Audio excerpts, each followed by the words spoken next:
Bonjour à toutes et à tous. Je m'appelle Alain Legros. Je représente ici la Fondation d'utilité publique Vestalia et également la société anonyme ITAC. Alors, je vais vous parler d'un habitat évolutif et inclusif pour l'intergénération. Et puis, avant de rentrer sur le sujet, voilà, je voulais quand même vous lire quelques lignes, euh, un peu d'une charte qui conduit en fin de compte notre travail. Voilà, bon, toute personne humaine connaît la fragilité du corps et de l'esprit dans le cours de sa vie. Toute personne est légitime dans la question qu'elle pose d'être entendue et considérée en tant que personne. L'urgence est de se rendre capable d'écouter chacune et chacun et de refonder ensemble un paradigme de solidarité de personne à personne, de proche en proche, dans un territoire commun, quel que soit l'âge ou la situation de fragilité traversée. L'urgence est de reconsidérer la valeur et le bien-être au travail de ceux qui soignent, qui aident et qui écoutent.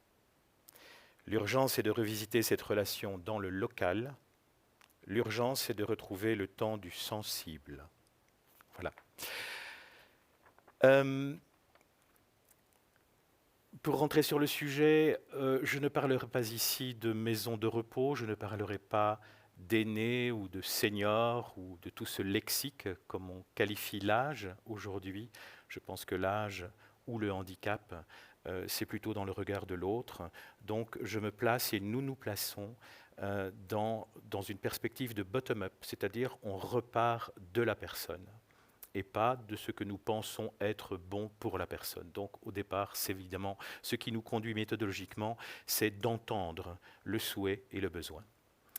Alors bien sûr, de l'exclusion à l'inclusion, je pense que l'inclusion aujourd'hui est une chose partagée par tous. Encore faut-il, pour que l'inclusion soit possible, que nous ayons mis en place les moyens pour permettre cette inclusion. Effectivement, dans les années qui viennent, tout le monde le sait aujourd'hui, nous sommes devant un vieillissement démographique, donc il y a l'effet du nombre. La pression des acteurs, je viens de le dire, l'exigence et les souhaits légitimes. Actuellement, plus de 90% des seniors de 65 ans et plus sont de toute façon au domicile. On parle beaucoup des quelques pourcents qui sont en résidentiel et le Covid est venu évidemment renforcer la donne. La raréfaction des moyens budgétaires, qui sont déjà une vraie réalité sur le plan public et familial, privé. Donc c'est l'accès au logement, et en ce y compris pour les jeunes générations. Et alors, une chose très importante dans nos sociétés occidentales, cette perte du lien familial et social, de l'identité et du sens, en fin de compte, de comment voulons-nous vivre, quel sens nous donnons à la vie.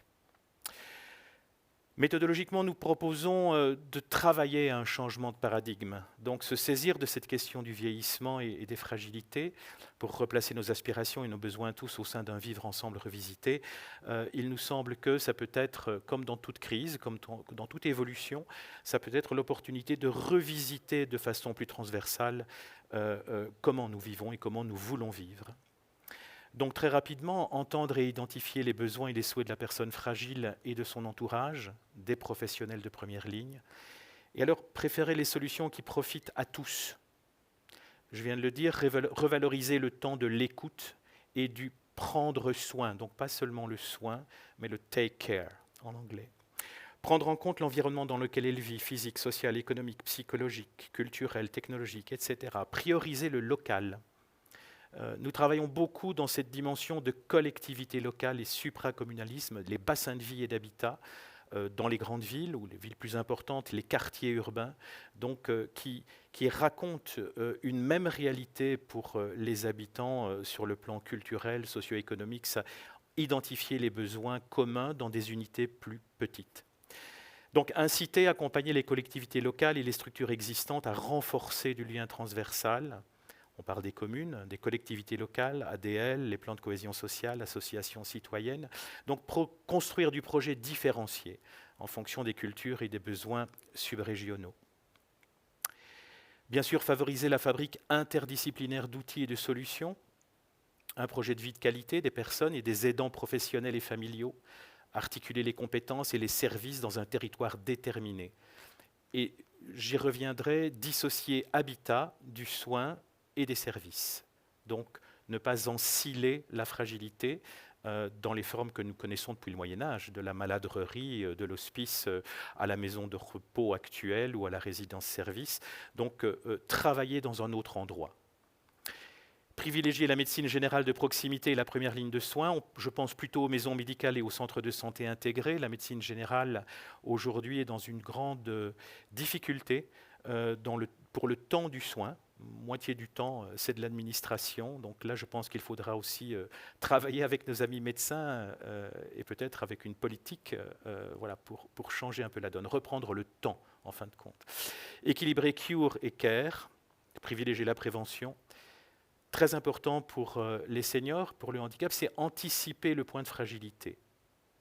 Donc le rôle innovant de l'ergothérapeute pour le quartier et le domicile, j'y viendrai en fin de mon intervention.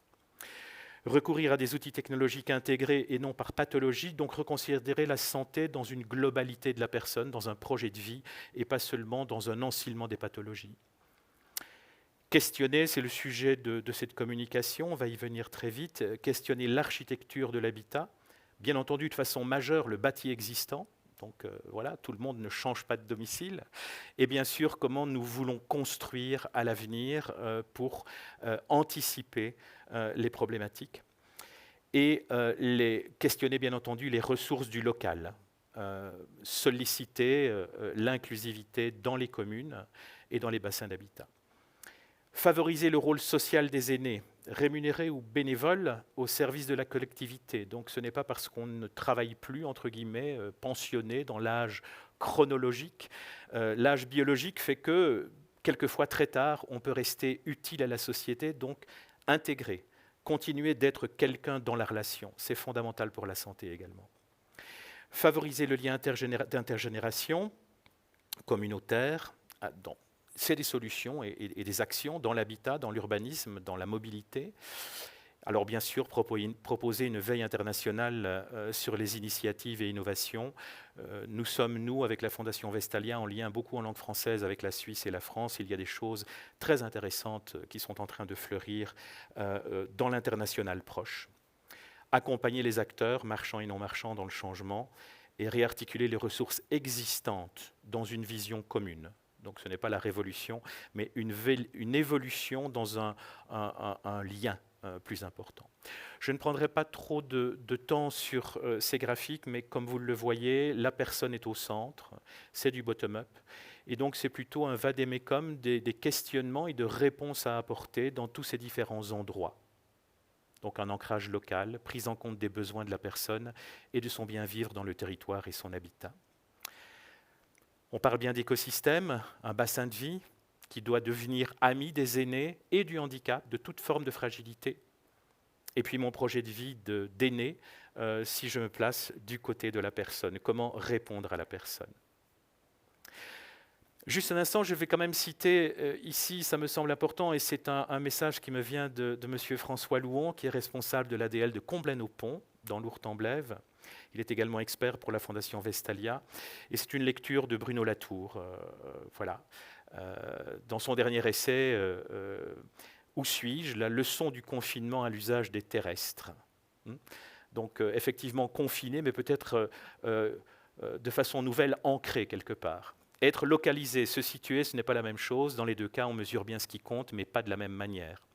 Donc, vu à l'envers, fait territoire, tout ce qu'on peut localiser sur une carte en l'entourant d'un trait. Vu à l'endroit, un territoire s'étendra aussi loin que la liste des interactions avec ceux dont on dépend, mais pas plus. Là où est ton trésor, là aussi sera ton cœur. Donc, si la première définition est cartographique et le plus souvent administrative ou juridique, dites-moi qui vous êtes et je vous dirai quel est votre territoire. La seconde est davantage éthologique. Dites-moi de quoi vous vivez et je vous dirai jusqu'où s'étend votre terrain de vie. Donc cette notion du territoire me semble être, si je cite M. Louon et Bruno Latour, c'est parce que ça me semble être central dans notre approche méthodologique, c'est de réancrer les réalités et de là, effectivement, revisiter les relations qui sont les nôtres pour un projet de vie ensemble. Je viens maintenant au concret. Itakesa a construit un projet, enfin, est en train de construire un projet, me semble-t-il, innovant, une nouvelle proposition. Ça s'appelle les Venelles de Neufchâteau.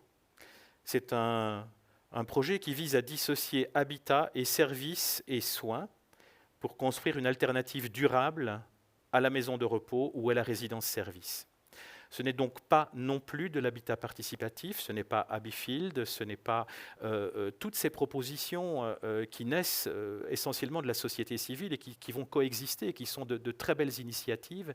Ici, c'est de façon, je veux dire, c'est une proposition peut-être plus large, inviter la promotion immobilière par l'exemplarité à travailler plus en intégration des réalités de fragilité. Comme vous le voyez ici, et je salue la commune de Neufchâteau, son président de CPAS, ses édiles, sa bourgmestre, premier échevin. C'est vraiment un travail c'est un coworking, si vous voulez, avec ITAC pour aboutir à ce projet. Il y a bien sûr APS de marche, la téléassistance, on y viendra, les objets connectés, et Ergo 2.0 dont je dirai un mot. Tout cela fait l'ensemble de cette exemplarité. Alors voilà, la situation, on est extrêmement proche du centre de Neufchâteau. C'est très important pour ce type de bâti qui peut accueillir effectivement de la fragilité. On est proche des services et de la mobilité, il y a une dynamique piétonne, il y a le réseau viaire, donc la mobilité est très importante. Rester dans le chemin de la vie et de l'activité. On voit qu'ici, donc, c'est une proposition de 22 logements évolutifs et inclusifs qui se situent juste à côté d'une nouvelle crèche de 66 lits. Notre architecte, M. Xavier Van Rooyen, est d'ailleurs chargé d'enseignement à l'Université de Liège et termine une thèse de doctorat sur la non-détermination en architecture. Donc comment, encore une fois, on ne préjuge pas, on ne décide pas à la place de l'habitant comment il va vivre, mais on lui donne les outils pour faire face à la fragilité dans l'évolution de sa vie, et pas seulement en fin de vie. La fragilité, nous traversons des moments de fragilité à différents endroits, à différents moments de notre vie. Une scénographie, bien sûr, extérieure et intérieure en faveur de l'intergénération. Comme vous le voyez ici, nous sommes adossés à la ville, vers un paysage quand même extraordinaire de l'Ardenne. Nous veillons effectivement à ne pas faire un bloc de bâtiments, mais il y a 7 blocs avec un accès de même qualité pour chacun sur ce paysage. Voilà. Je viens à ce concept d'évolutivité. Aucune cloison intérieure n'est figée, c'est-à-dire bien sûr qu'elles sont figées, mais on peut très aisément, en fonction du besoin, moduler les espaces en fonction de l'évolution du besoin qu'on a de l'espace. On peut commencer avec un jeune couple, pas d'enfants, mettre une première chambre, une deuxième chambre. Un senior a besoin de plus d'espace pour de la mobilité réduite, donc à moindre coût, l'espace va évoluer en fonction de votre besoin. Autrement, nous sommes dans une programmation assez classique. On voit 17 logements, 2 chambres, 3 logements, 1 chambre. Voilà. Mais tout cela donc évolue aisément. Si on parle d'inclusion et d'accessibilité et surtout non stigmatisé, c'est très important. Donc ces espaces et ces équipements ne racontent absolument pas la fragilité. On a, je viens de le dire, un éclatement des volumes de logements. On est aussi dans un respect de la culture locale d'habitat. C'est pour cela que ça s'appelle les Venelles de Neufchâteau. On est donc dans l'histoire architecturale locale. Un ascenseur dans chaque ensemble. Ça a bien sûr un coût. C'est plus cher, évidemment, la construction qu'une promotion classique, mais l'accessibilité est à ce prix. Sauf une maison 4 chambres qui peut être aisément redivisée en 2 appartements 2 chambres. Toutes les portes sont déjà aux normes PMR, les couloirs sont aux normes PMR. Alors le couloir est un endroit très important, c'est l'endroit potentiel de l'intergénération, et je vais prendre l'exemple de cette chaise qu'on mettait devant la porte de la maison dans le rural avant-guerre au XXe siècle, où on était adossé à l'espace privé, mais on papotait, on pouvait parler effectivement aux voisins, à la personne qui passait dans la rue. On est donc dans cet endroit d'échange. Donc le couloir en dehors de l'exigence PMR est un endroit très important. Ça coûte en mètres carrés, bien entendu. La salle de bain de chaque appartement est adaptable PMR. Bien sûr, les douches sont à l'italienne, pas de marche, tout est déjà prévu. Et une capacité d'adaptation d'accessoires, tout est prévu dès le départ, donc on peut en 24 heures suivre la nécessité. Alors, je viens à la capacité d'équipement e-santé, prévention et détection chute, bien sûr, et là c'est un gros travail qui est fait avec APS de marche. Je parlerai d'abord du tracker, de ce qu'on appelle la téléassistance, le bouton d'appel. On est là avec du tracker de la montre 4G, mais qui permet la mobilité. 22 pays européens, multi-réseau, avec le voice, avec un geofencing possible pour les personnes en début de démence, peut-être un peu désorientées. Et alors, au-delà de ça, avec un nouveau produit qui va arriver, on communiquera, il s'appelle Nobi. C'est une société d'Anvers qui permet effectivement une surveillance accrue sur la chute, une détection et une urgence sur la chute. Voilà.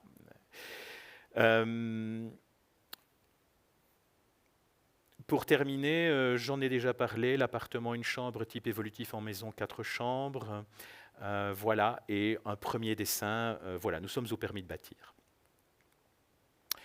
J'en viens maintenant à la dissociation du service et du soin dans le local.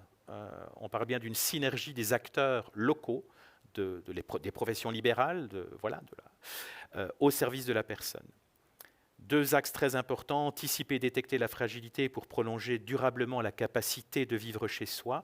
Et nous sommes persuadés que dans la plupart des cas, c'est déjà le cas aujourd'hui, on peut aller jusqu'au bout, jusqu'à, je ne dirais pas une fin de vie. Pour moi, la mort ne finit pas quelque chose. Elle devrait interrompre un projet qui continue de se raconter. On peut le faire à la maison. Et voilà, et c'est le souhait de chacun. Favoriser l'interdisciplinarité des services de soins et de coordination existants. Donc on ne vient pas remplacer, on vient inviter à mieux travailler ensemble. Alors, le projet Louise de la Fondation Vestalia avec Ergo 2.0, qui est actuellement soutenu par la région wallonne, par Iriscaire, par la province du Brabant wallon, donc propose une approche intégrée pour un accompagnement transversal de la personne âgée dans le lieu de vie de son choix. Bien sûr, les nouveaux outils, j'en ai un peu parlé, technologiques d'information, ce serait le sujet d'une autre communication. Et alors, l'ergothérapeute, c'est une ergothérapeute de quartier.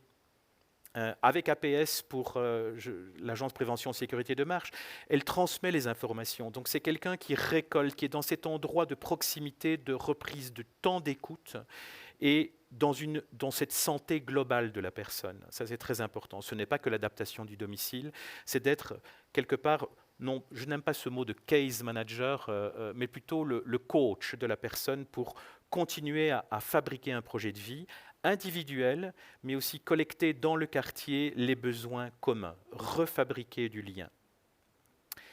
Alors donc, bien sûr, Louise, et c'est mon leitmotiv, s'ancre dans le local et rétablit le temps de l'écoute. C'est une chose fondamentale. Le temps doit être repris avec la fragilité et bien sûr un échange d'expertise et de soutien international. Voilà. Dernière citation de Paul Valéry, ce qui est le meilleur dans le nouveau et ce qui répond à un désir ancien.